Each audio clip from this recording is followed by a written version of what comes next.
Hi, everyone. Welcome to this next episode of the Sustainable Connections podcast. It's really great to have you with us as listeners today.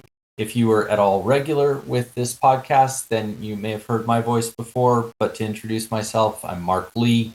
I'm the Global Director of Thought Leadership at ERM and the usual host of Sustainable Connections. Our concept with this podcast is that many, if not all, of the big planetary challenges, the tough sustainable development issues, are kind of bigger than any one organization. And then we've got to figure out how to work on all these things together. So we play up that connections and partnership element through conversations between ERM subject matter experts and some of the clients and partners that we're lucky enough to work on these big challenges out in the world. Today, we're getting into an area that I think is really fascinating. We're going to be traversing some of the world of mining and particularly the finance and capital elements of it. I know this is an industry that makes a lot of people, a little bit uncomfortable, maybe concerned. It involves digging big holes in the ground. It's sometimes messy. It affects communities. All those things and more are true. And when I look ahead at the low carbon transition that we're trying to generate as a society and as an economy, it's also true that we need so much more mining. We literally need so much more stuff to make the low carbon transition happen. And that's copper and other critical minerals. That's iron ore for steel, for infrastructure, you name it. This is an industry that we have to get into and we have to do well to make our ambitions in the climate space and otherwise possible and for us to be able to deliver them. So with that kind of preamble, me on and hopefully now off my soapbox for the day, I have a couple of guests here with me who are both more expert in the sector and in these topics than I am. So really delighted to welcome both Silvio Lima, who is the Global Head of Corporate Affairs, ESG and Community Engagement at Appian Capital Advisory, and also Conor Grieve, who is my colleague at ERM. He is one of our principal consultants in sustainability, and his role encompasses a range of strategy, transformation, and transaction-related work. I want to give each of you a little bit of opportunity to introduce yourselves. I find that more interesting than reading out your bio, and folks can find that kind of detail online. So, Silvio, I'd love to come to you first. Again, just welcome, but would love to hear a little bit about you and your career. How did you get through to here at Appian? And then I'm going to follow up after and ask you a bit about the Appian timeline. But let's just start with you and career path first. Absolutely, Mark. Thanks for having me. It's a pleasure to be here with you and Conor. Conor, great having the chance to share this with you. So I'm an engineer by background. I'm an automation engineer by background. I'm also an aeronautical engineer by background. And later, after those two engineering degrees, I decided to go back to school, this time to business school, to get a business degree, after which I joined a management consulting firm at a time back in Brazil when there was some sort of a commodity boom. It happened that all my clients at the time were in the mining space. So I ended up serving major mining companies as a management consultant. And one of those clients actually decided that for them would have been a good idea to hire me. So I switched from management consulting into one of those companies. At the time was Anglo American. And I stayed a number of years within Anglo American. Then later I left Anglo American to join another major company. It was Kinross back in the day. And Kinross was actually my last stint before I joined Appian just under 6 years ago. So that's a little bit about myself. Yeah, and maybe a little bit also, Silvio, about Appian, which I think some of our listeners will know, but others will be hearing about it for the first time. And it's Appian Capital Advisory, so really involved in mining, but not a miner, so to speak. So tell us about the company. Yeah, of course. So we are a private equity house, I would say multi-headquartered across London, New York, Dubai. We invest primarily in the mining and metal sector. We are also an operator. So we invest and operate the mines that we invest in. We essentially are comfortable in operating across the entire value chain from early stage projects to construction, ramp up operation until we actually exit. And we have operations in different jurisdictions. We have a strong presence still in Brazil, my home country. We have an asset in the US, in Canada, in Namibia, and also in Australia. That's essentially how we are positioned globally these days. So globally spread leadership, globally spread assets. Interesting to think about the different environments you have to work in, and we'll maybe dig into some of that as we go forward. One more question for you, maybe Silvio, before we get Conor in here as well. And that's about the tagline. And I'm probably going to butcher this a little bit, but in Portuguese, I think somos todos mineradores. Close, right? And translated, we are all miners. Is that like a statement from Appian, like we're part of this? Or what does it mean? What does it mean to you? I'm glad that you brought this up, Mark. It essentially comes around what the definition of a miner actually is, right? Usually we associate a miner with someone that digs stuff from the ground and use that stuff to actually transform the world somehow. When you think about that, we typically think about people extracting minerals and mining for minerals, but we can extrapolate a little bit the definition and thinking more broadly. We can think, for instance, a professor, a scientist is a miner of knowledge. An athlete is a miner of their own potential. You, Mark, are a miner of talent, creativity, good stories. So in the end, we are all miners. We may mine for different things, but we are all miners. It is essentially an attempt to approximate people to mining, perhaps connected to things that you mentioned at the beginning, mentioning that it's something that some people have some sort of a allergic reaction to. So this is an attempt to alleviate that reaction and approximate people to mining. We are all miners somehow. Yeah, we're certainly all connected, right? I just can look around the office that I'm sitting in right now and see many of the products of industry. And I think any of us on the line or our listeners would be able to look around where they are and see the same things. Conor, more than overdue to get you in here and to do a proper introduction as well. So first, thanks so much for joining Silvio and me as well. But would love to hear a bit about your background and how you've ended up in the role you're in at ERM today, and how's that connected to Appian? So where did this relationship come from? Yeah, so my experience comes from almost entirely consulting. Like Silvio, I started my career largely in that space. However, I came out of the social sciences position. I did a lot of my academic research around the role of industrial development in socioeconomic development, and particularly how large industrials, including mining companies, start to spur economic growth in the areas they're in. And that naturally drew me to the mining sector when I started my career, where I began doing work around what the value, both socioeconomically as well as financially, was of improving sustainability of mining operations. And I've continued to do that work through a number of consultancies, ranging from strategy houses through to engineering houses. And I've landed at ERM about 4 years ago now, and I've been here since. And a lot of my work at ERM is with our clients in the mining and metal sector around these particular questions.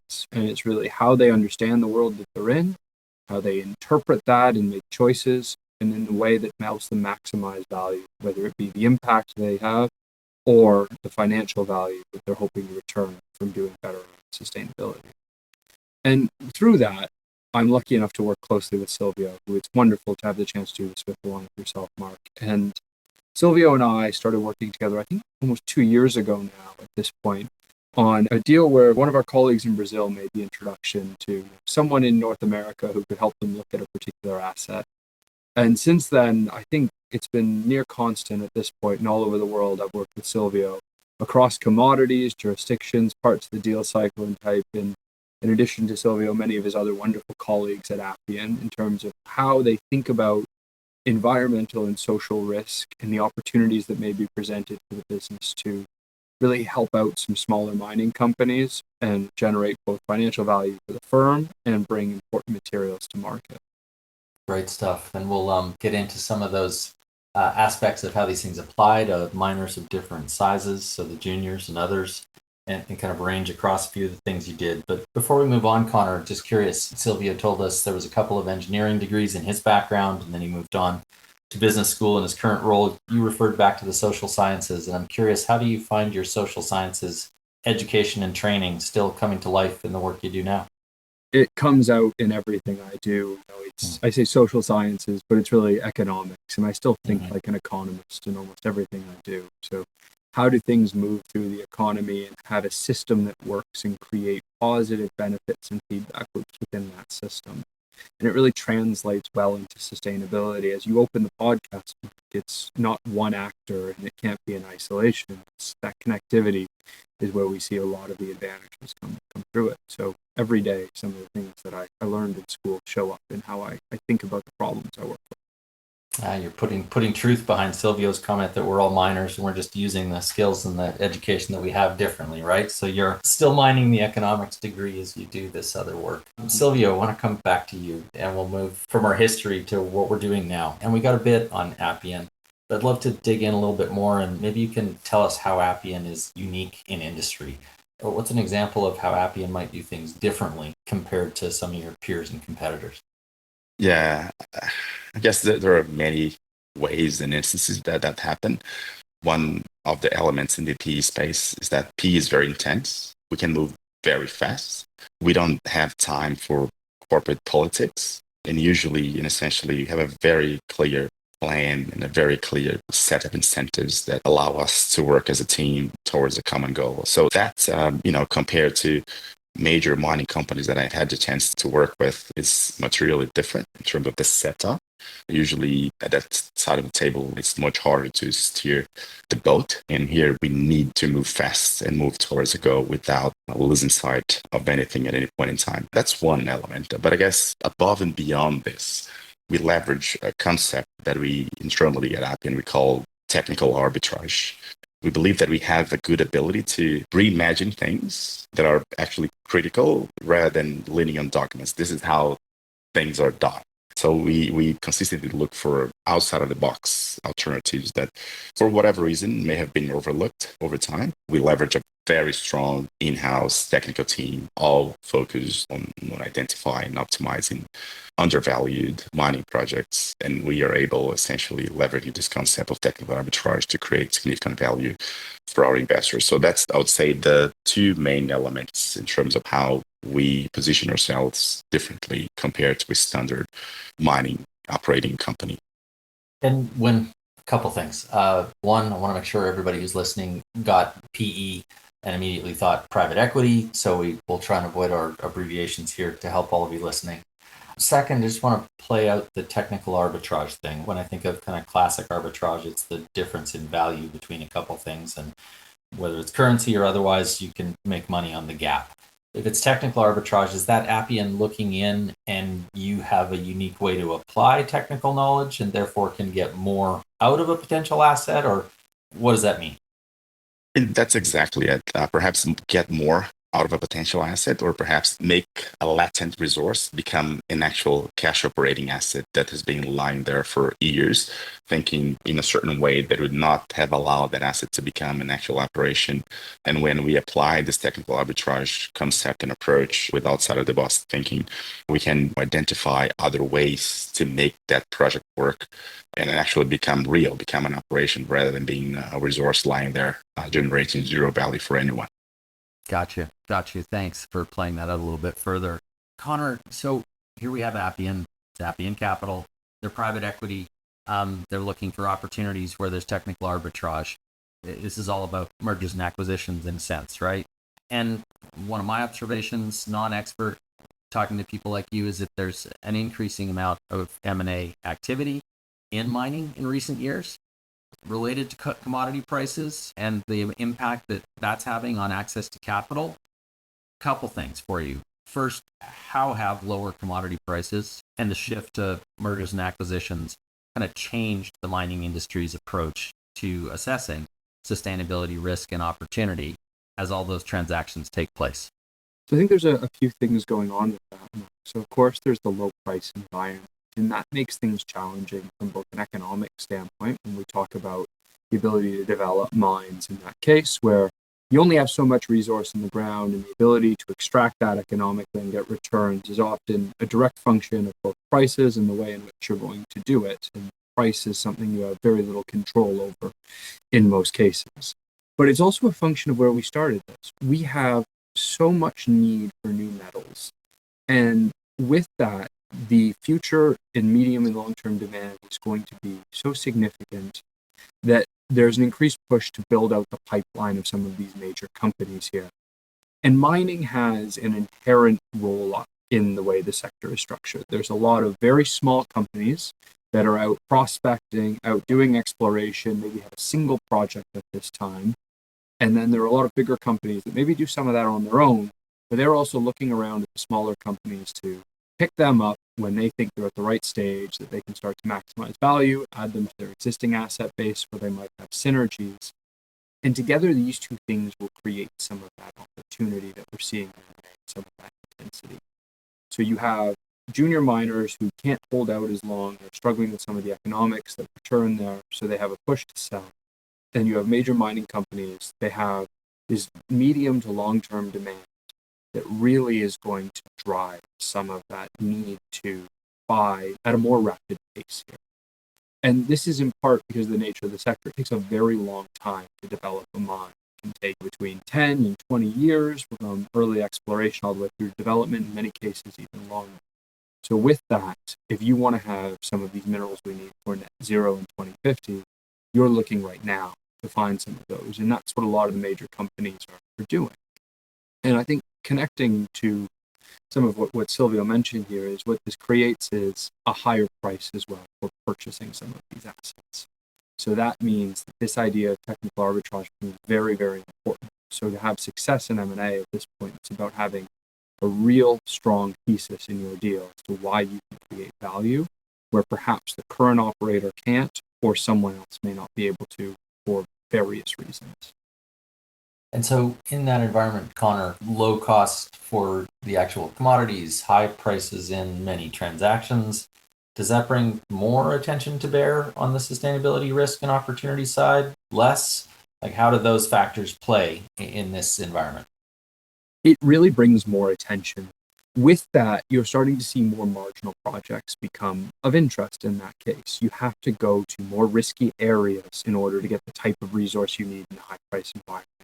You have to maybe look at more complex environmental circumstances. You maybe have to consider potentially dealing with a community that has some degree of unrest associated. And in that case, sustainability comes to the forefront, because really what we look at from an environmental and social due diligence standpoint is what is real in terms of the risk, what is someone missing that could create value, and how do you manage those effectively? And Silvio talked about the technical arbitrage, which will immediately make people think about engineering, how you best optimize costs, flow sheets, and other pieces within the mining infrastructure. But there's an opportunity to do this on your environmental and social as well.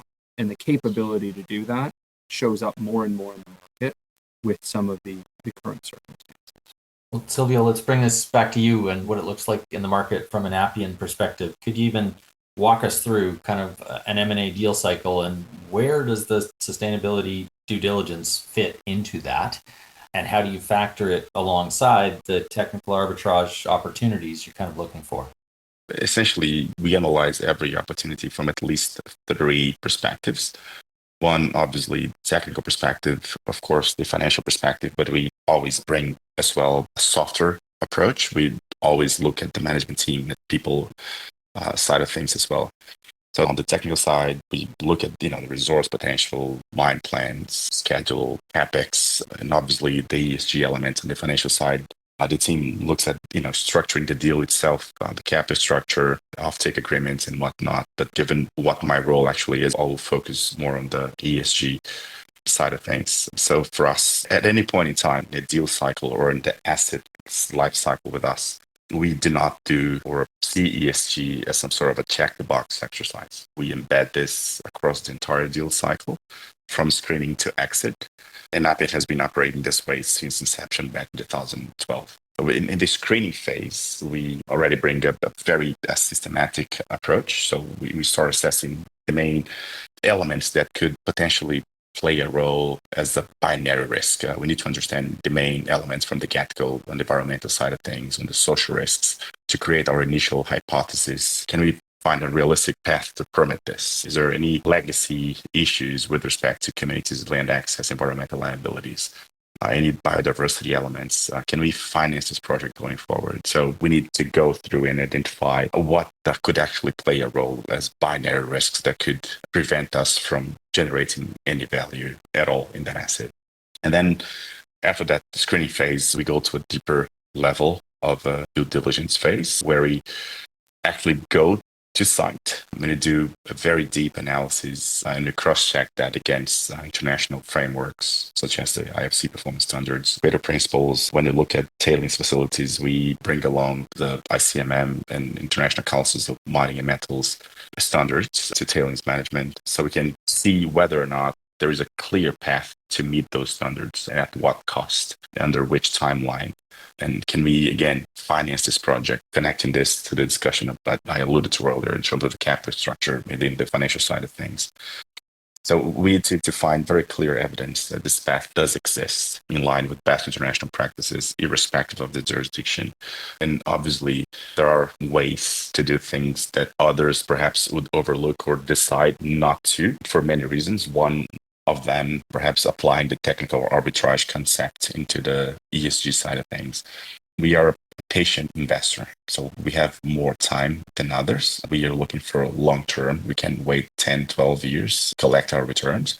So we have time to do things properly, meaning that we have time to take, if need be, to actually engage with the surrounding communities, actually bring their views, perceptions, needs, expectations into the development of the asset and engineer that asset in a way that's going to work properly, connected with the outside world.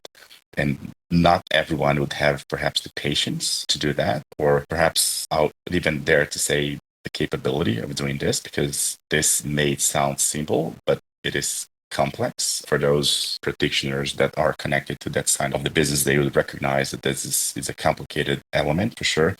And this allows us to unlock a value where people would see perhaps issues that they would not be willing to sort out. And when, the asset makes into the portfolio, ESG becomes a lever for value creation. We just don't manage the risks. We professionalize the operations, broadly speaking. Then at Appian, we also have a set of intellectual property elements that we call the Blue Book. We do have an ESG or ENS, maybe a section in the Blue Book that allows us to apply a replicable, a scalable approach across any jurisdiction that we decide to invest. And perhaps I'm extending a little bit too much in the answer, but just to take 30 seconds more to talk very briefly about a concept that I would say talks again to the technical arbitrage things in the ENS space. Typically, we see mining companies talking about social license, and we avoid as much as we possibly can even discussing anything about social license, because we believe in a different, say, more elaborate concept of social integration. When we shift from social license concept, which is a transactional relationship, I give you something in exchange for your acceptance of my presence in the territory, to a long-term view, building trust, dialogue, long-term mutual benefit. So that's another element of the technical arbitrage in the ENS space that we leverage too much. So when it comes to exit, we are not selling an asset with unresolved liabilities or permitting uncertainty. We have a very clean exit, and that helps us protect any downside and generate value to our investors and give confidence to any banks and buyers to underwrite investments in assets that used to belong to us. So interesting, and feels to me like a kind of extension of the technical arbitrage we started with, that it comes to encompass the opportunity you have in outperforming on ESG issues as well. And to your comment on social license versus social integration, I think for all the costs and time that go into extractive projects, there's so many instances of evidence where it was the above ground non-technical risk that slowed things down, that it is the relationships and the permitting and the community and the safety, and that can really gum up the works. Conor, I'm curious to bring this back to you. And I know that URM works with Appian in some of the due diligence, and what is the role that we can play as a partner, maybe as a semi-independent third party, to assess and kind of cut through the challenge of the ESG sustainability related risks? So our role with Appian is really to help with some of this due diligence process. And it's really twofold as I see it here. Number one is we bring local context. Appian is, a great team, as Silvio mentioned, but there's only so many folks in that team as opposed to our large breadth of skills. So whatever country we're in, we bring the local knowledge and expertise to that helps address some of the more contextual based risks with it. And the second way that we really help is the role that I play with a relationship with Appian across all of the deals. And it's working with Silvio to help interpret some of those risks and provide perspective back to the Appian business, as well as some of their limited partners, around a semi-independent but also well-truthed and well-founded perspective on how we can deal with this risk within the business as a whole. And I'm lucky to have the chance to work with Silvio to that effect, because you really do see some of this concept of social integration and how we go about doing that. And the level of creativity that comes with it is something that's not always apparent with every mining client, because often we're constrained by what our imagination can do as opposed to what can physically be done on the specific site itself. And fitting into that regional context becomes particularly important for opening up opportunities, managing risks effectively, and addressing those going forward. So in summary, really our role is to provide, a second set of eyes and a bit of local context and support to help Appian around understanding and interpreting these risks and how they fit into their deal thesis overall. I like that we've gone from more maybe connected arbitrage and interpretation. And Silvio, I might get you to play a little bit with this interpretation part. So maybe especially as you move through potential acquisition of smaller mining companies, what's the different challenge about assessing the sustainability risks with the juniors? Do you have to do it in a different way? Are there different risks that tend to surface more often? How does it play through? This is again, great topic. And maybe I'll just start answering this question saying that what I'm all about to say is essentially my own experience only. I don't mean to be the spokesperson of the mining industry. I do appreciate that people would have different views or would even disagree with me. So that's all fine. But again, I'll share my view and perspective. So essentially, Mark, when we are evaluating potential acquisitions of assets that belong to smaller companies, there is some sort of again, in my view, some sort of a pattern in terms of how things emerge and come across. When you talk to management teams, they'll all say that sustainability is generally overlooked. They generally think that they can fix this later, eventually. Also, there is some sort of a perception that doing things in line with international standards can cost too much and does not generate value per se. I tend to disagree with that. My experience tells otherwise. It doesn't cost more, primarily because it avoids you to invest in redoing things down the road and always functions as a very good enabler. So doing things right from the get-go simply cannot cost more than running the risk of having to rework things down the road. So that's another element. And there's another topic that perhaps is not precisely connected to smaller mining companies, but that I've had a chance to come across this very often, even in the majors that I had a chance to work for and with. Typically, you see people with the belief that E&S elements are less complex than one could imagine. So everyone inside the company, irrespective of the discipline that they are responsible for, they believe that they know everything about ENS, even much more than the ENS expert for that matter. So it is a challenge, maybe, because it's hard to convince people that what they're saying, what their beliefs are, cannot be sustained in reality. And obviously that needs to be accounted for when we are doing our evaluation of that asset. And that could eventually come at a discount that people are not exactly ready to digest.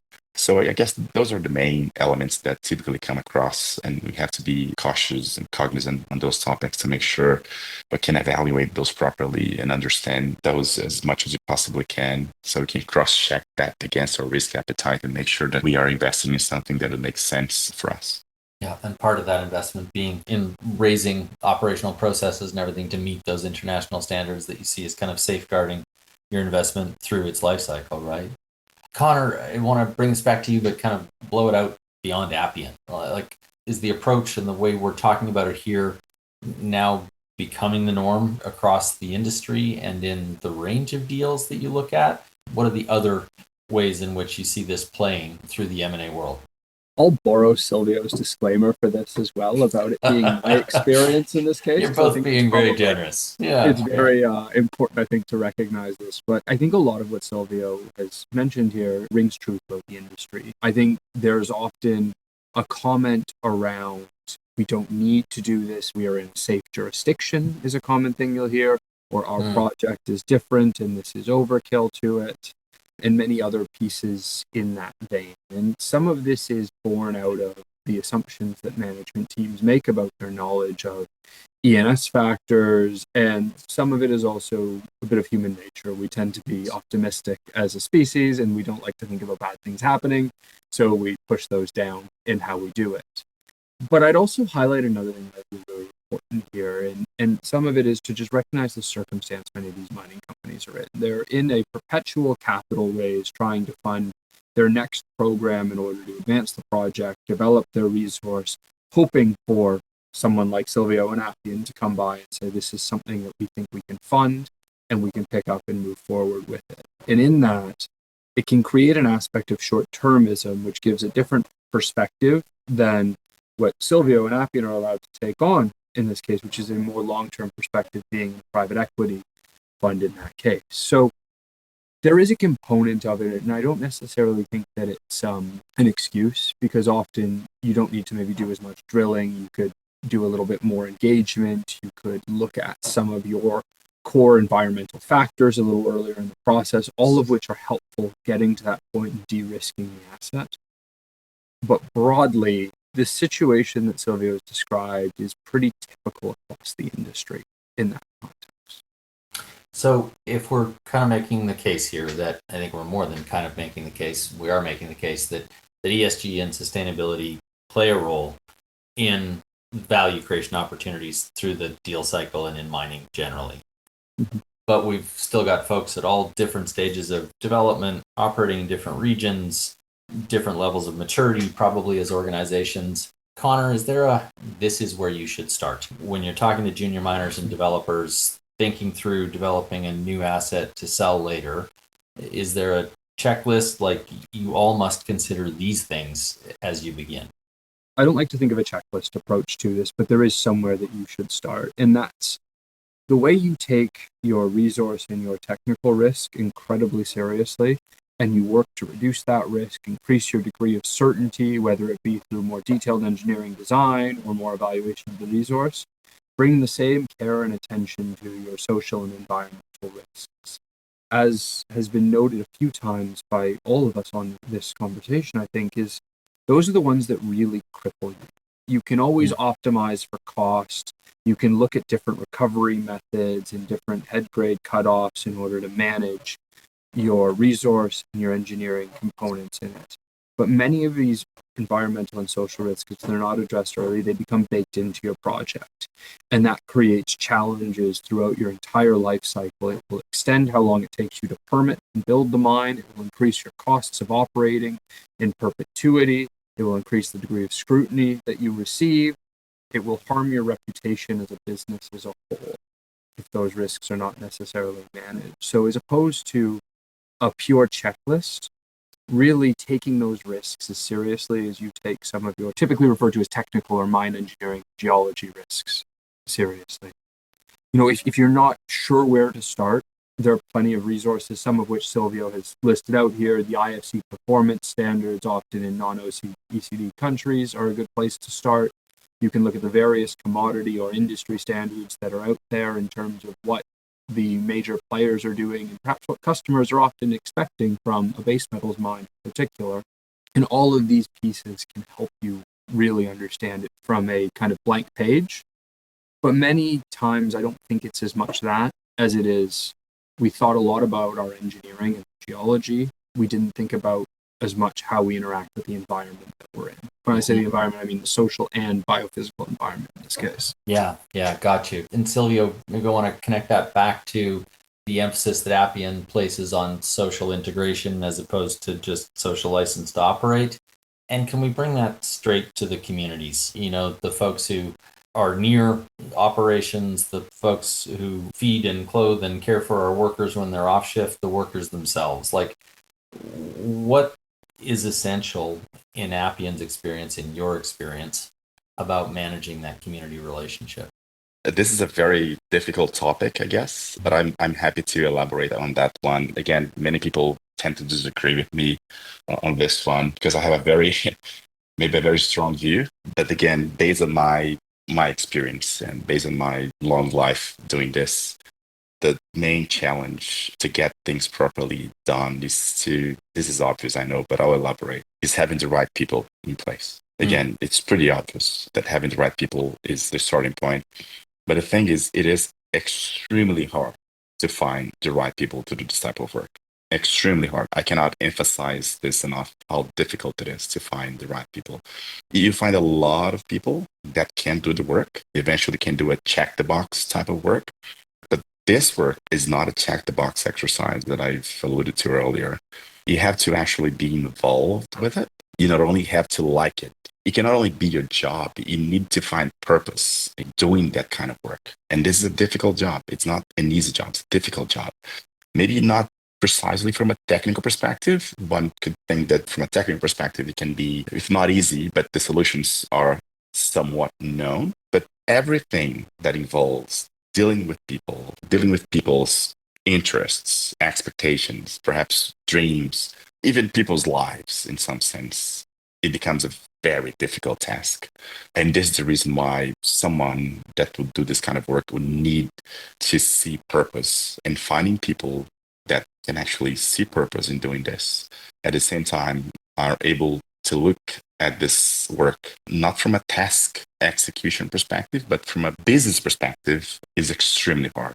So this is the main element. And I guess we have been very fortunate to being able to find very good people that can do the job, can relate to the job, can find purpose in doing the job, and can connect their tasks with business imperatives while still protecting the interests and needs and expectations of the outside world.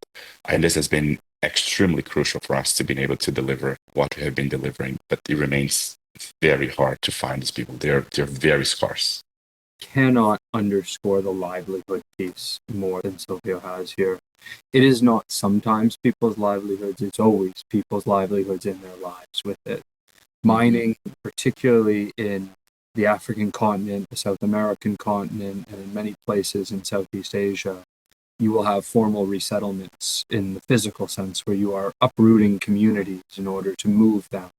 You will often find economic resettlements as well, where people's livelihoods will need to change. But it's not just that as well. When you come to other countries, including Canada, where I sit, you see a lot of change in socioeconomic circumstance, particularly in highly indigenous populated areas where the traditional territories are disrupted and thus traditional practices, where rural communities that may be non-indigenous see changes in lifestyle associated with the income that comes in with the mine. It can often be a transformative experience for the locality with which it's in.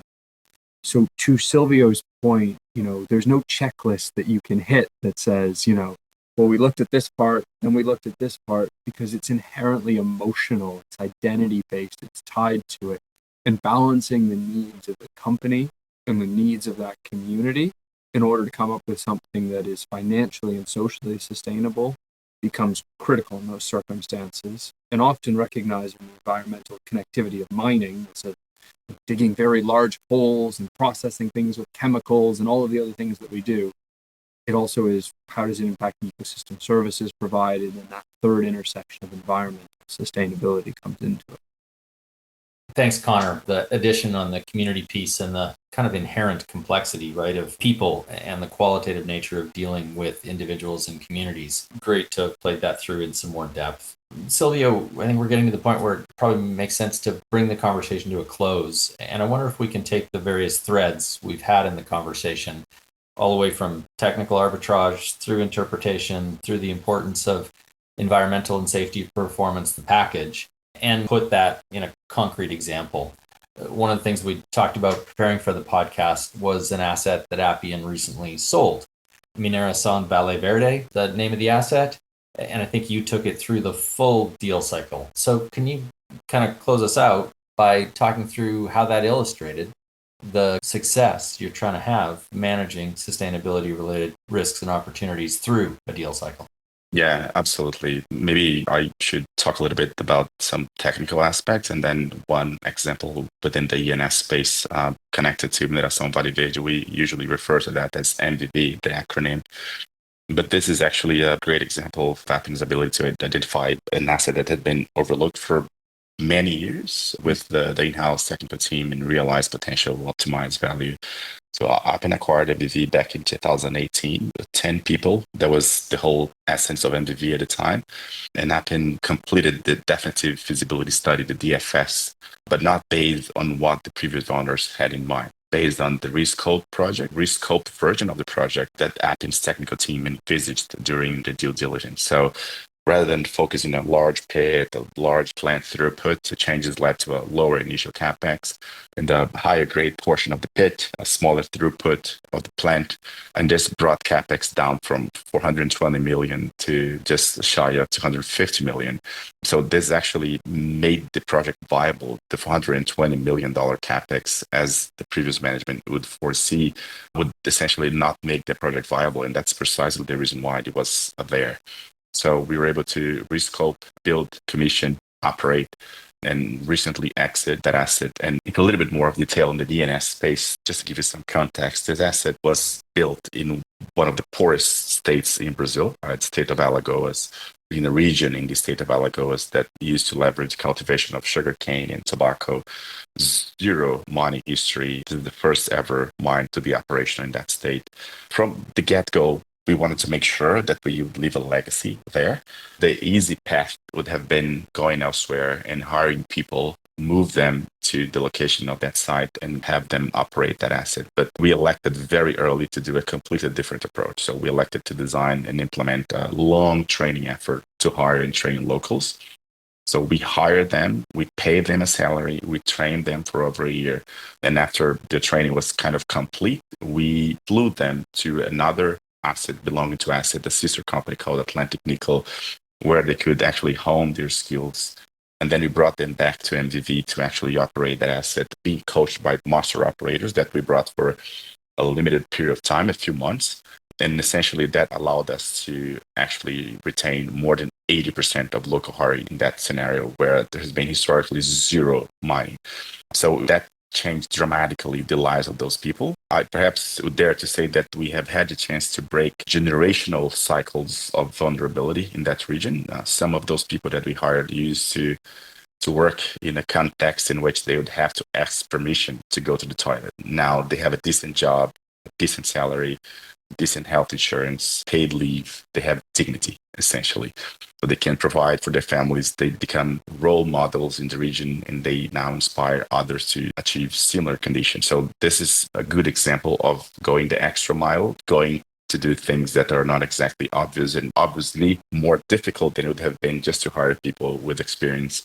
That would have been easier for us, but we elected to go to what would have been better for the territory and not exactly for us in the short term. But obviously in the long term, it's a great thing. And this has been paying off a lot because I cannot underscore how great of employees these people are. The level of turnover is minimal.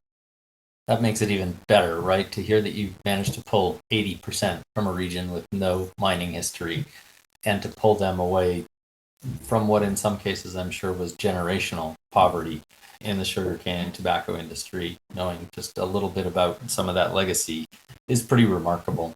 A really nice way to bring to life some of the things we've been talking to today about how to transform an asset. Conor, maybe just last word to you here. I opened starting to talk about how much we need the mining industry to expand and to deliver what we need for a low carbon transition and to meet societal needs generally. It's going to take a ton of capital.